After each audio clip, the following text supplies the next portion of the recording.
cela a été donné, pas dans les cathédrales, mais dans les régions sauvages. C'est là-bas, dans les régions sauvages, que l'ange du Seigneur est venu. Pas dans l'église, mais dans les régions sauvages. Il n'était même pas le bienvenu dans l'église.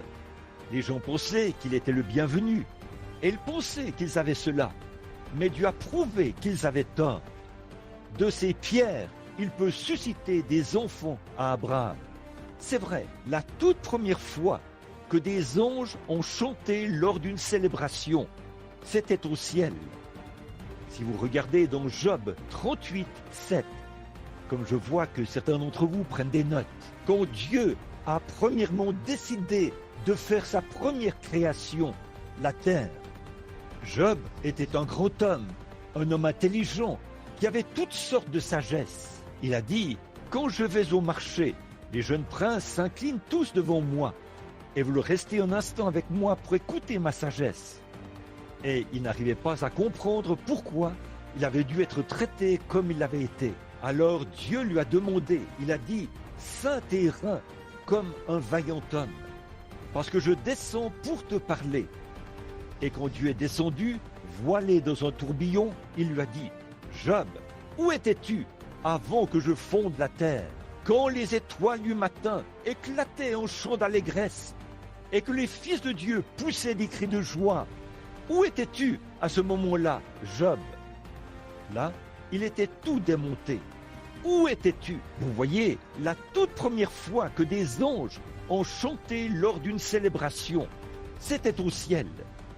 Mais la toute première fois qu'ils ont chanté sur la terre, c'était à des bergers à la naissance de Dieu, Emmanuel, sur la terre.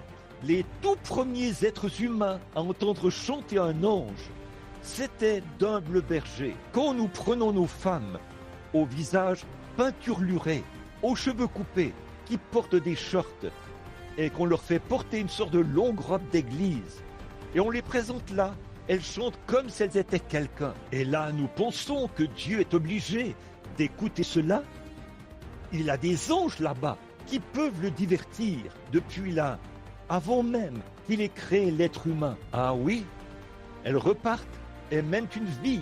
Elles portent des vêtements qui sont une abomination aux yeux de Dieu. Comment pouvez-vous vous attendre à ce que cela soit de Dieu? Vous dites, eh bien, je suis membre de... Où étais-tu quand je fondais la terre? Dis-moi, sur quoi j'ai appuyé ces bases? Où est l'axe sur lequel elle tourne?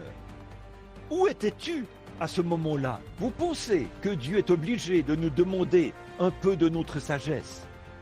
Notre sagesse n'est qu'une folie pour lui.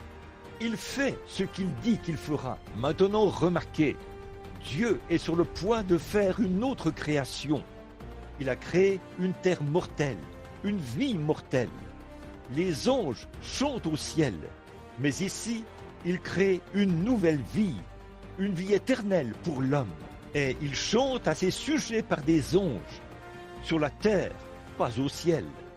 Le ciel avait déjà la vie éternelle, voyez? Et il a chanté, ils ont chanté au ciel quand la création mortelle a fait son entrée. Et ici, la création immortelle fait son entrée. Et les voilà qui chantent maintenant aux gens de la terre. La première fois, c'était à des bergers.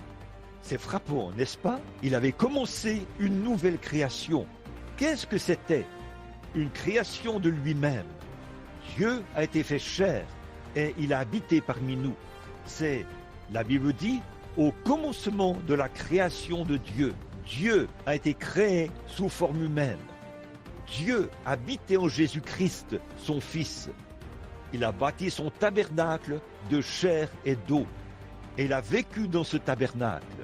Dieu, Emmanuel, Dieu avec nous. Il s'est bâti une maison pour y vivre, afin qu'à travers cela, il puisse présenter le reflet de sa parole à ses sujets. Quand on regarde Christ, on sait ce que Dieu est. Souvenez-vous, à la naissance d'un roi, on chante toujours. Combien le savaient? Bien sûr que vous le saviez. Eh bien, alors, pensez-vous que si ce roi était né là-bas, qu'une femme était arrivée en courant dans une cathédrale quelque part et avait dit « préparez rapidement un lit et faites venir les médecins, parce que je suis sur le point de faire venir Emmanuel sur la terre. Une pauvre femme de Nazareth, la ville, la plus méchante que Tucson ou que toute autre de ces villes, mais cette petite femme arriverait en courant vers le grand souverain sacrificateur et lui dirait « Je suis sur le point de donner naissance à Emmanuel ». On l'aurait jeté en prison, ça c'est certain. C'est certainement ce qu'ils auraient fait. Qu'une telle hérésie soit introduite au sein de son peuple, ils n'auraient pas toléré cela. Ils ne le feraient pas non plus aujourd'hui. Mais la même chose est en train de se produire. La même chose. Remarquez, il faut qu'il y ait des chants.